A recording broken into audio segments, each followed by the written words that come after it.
first and foremost, di ba, dahil it's a National Bible Month, Bible is a book of power and principles.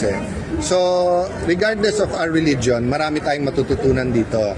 Now, Laguna is a province of potential. Name anything, your people, whether yung inyong doctors, nurses, farmers, workers sa mga hotel, whether you talk about tourism, agriculture. Nung araw, pag sinabi mong Laguna, probinsyang-probinsya. Ngayon, it's a mix of city life. Actually, unfortunately, may traffic na rin, no? But if you look at the Laguna Lake, many people do not know, buong Singapore kasya sa Laguna Lake. So, can you imagine yung progress sa Rizal, Metro Manila, and Laguna kung ang Laguna, ang lake maayos. So, isang agenda ko rin kay Governor yon, buti na tanong nyo, is to lobby nga na pagkaisahan natin na may mangyari. Kasi kung nakikita mo, maganda yung mga lupa ng US bases na ginawang Central Business District at nakinabang ang Baguio City, nakinabang ang La Union, nakinabang ang Clark, nakinabang ang Taguig.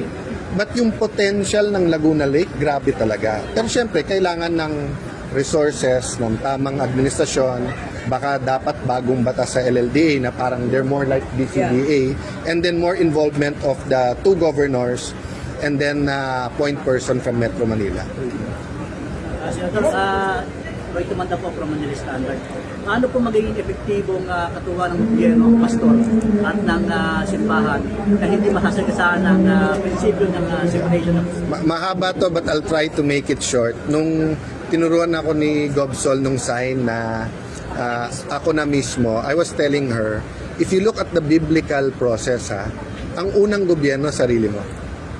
Di ba? Kasi, paano mo i-govern pamilya mo kung ikaw mismo hindi mo mag-govern sarili mo? Ngayon, pag nag-govern mo pamilya mo, mas madaling i-govern ang isang Parent-Teachers Association, Homeowners Association. Pag nag-govern mo yon, mas madali sa barangay. Pag nag-govern mo yon, mas madali sa city pataas. So that's why I was telling Sol, alam ko from the start kasi bilang reporter, nakikita ni Sol pagka problema ng masasamang tao or problema ng kalikasan or problema ng corrupt or kung kakulangan mismo natin na maging aktibo.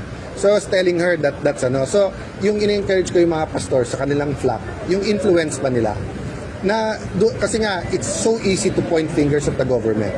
At talagang nagkukulang naman ang gobyerno, lalo national government, di ba? Pero pag sinabi mong ako mismo, it's a good start eh. So that's why kahit may planning session kami ngayon, tumuloy ako kasi I wanted to encourage yung mga ambassadors of Christ, no? Maging pare, maging lay minister, maging pastor, maging worship leaders. Senator, yung kanina sa mensahe nyo, na ihalimbawa ninyo yung experience ninyo sa Taguig, yung sa casino, yung prinsipyo na tinanggihan nyo, ano mapapayo nyo sa mga leaders dito sa lalawigan na Laguna? Paano mas maigtibig? Well, dalawa lang eh. Alam naman natin kung ano masama, mabuti. So doon tayo sa mabuti. Pangalawa, pag nandun ka na sa mabuti, i-align mo sa purpose ni Lord. Bakit ganyang kalaki ang Laguna? Bakit ganyang kaganda ang Laguna? Bakit may Laguna Lake? Pag na-discover mo yung purpose nun, mas madali na yung planning, di ba? Kung kumbaga sa ilog, susundin mo yung agos ng tubig, mas madali. Pero kung ano-anong intervention ang gagawin mo, harangin mo, tatambakan mo ng lupa, hindi niya ma-achieve ang purpose niya. But ang maganda naman kasi kay Sol, even nung private pa siya, bilang isang reporter, gala na niya pati ibang lugar Remember, there are models, not exactly. But whether you go to Japan, Singapore, Cebu, Batanes, may matututunan ka doon So yun ang isang lamang na naging congresswoman siya, but before that, kabaro nyo bilang isang reporter, no? So, yun lang, you have, di ba, may vision. Pero minsan, hindi pinapakita ni Lord sa iyo yung buong vision. Kaya minsan, may re-vision. So now and then lang, yung kailangan lang na alam na ni Sol yung gagawin ng kampanya, o siguro after 1 year, mag-a-assess siya. Ano yung tamang ginagawa, tuloy-tuloy, ano yung medyo nagkulang, ano ayusin, di ba? Pero overwhelming, I mean, ang Taguig is 1.3 million people and we have 3 times the budget. Kayo, you have 3 times the people. So it's not an easy job. Sabi ko nga kay Sol, yung pagiging local executive, iba yung sa kababaihan kasi yung attention to detail para talagang anak na pinapakain, pinapagamot, binibihisan. Grabe yung attention to details nila. Thank you Thank so you. much po. Mensahe po kayo Bible man lang. Kauna-unahan po yung pastor sa amin po. Masaya po tayo dahil sa kauna-unahang pagkakataon ay nagkaroon tayo ng pastors at workers na summit.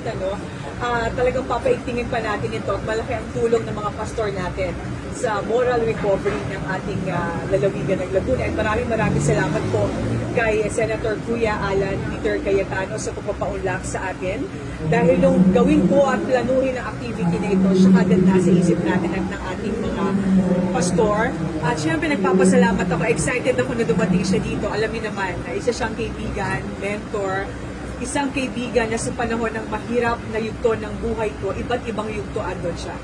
Kaya nagpapasalamat ako at biyaya siya ng Panginoon sa akin at sa lalawigan ng Laguna. I-encourage ko lang si Governor kasi, di ba, pag, I mean, you're kind enough na hindi pa ulit-ulit yung issue sa Chinese Embassy, issue sa flood control, issue sa national budget. But habang yung ingay na sa national, ang gumagalaw governors at mayors at barangay captains. So I just want to encourage yung LGUs na we have to deal with those big issues, maingay, pero hindi maghihintay yung kalusugan, edukasyon, kalinisan, agriculture. So doon tayo maasa sa governor. So in-encourage ko lang si Gov na pabayaan mo kami doon sa mga ingay na we have to deal with. Pero kayod lang ng kayod dito, which baliktad nga, sinasabi ko kay Gov Sol, Gov, pahinga din ha, relax din dahil human tayo. We also need to recover. Diba? Salamat po. God bless you guys. Thank you. Thank you.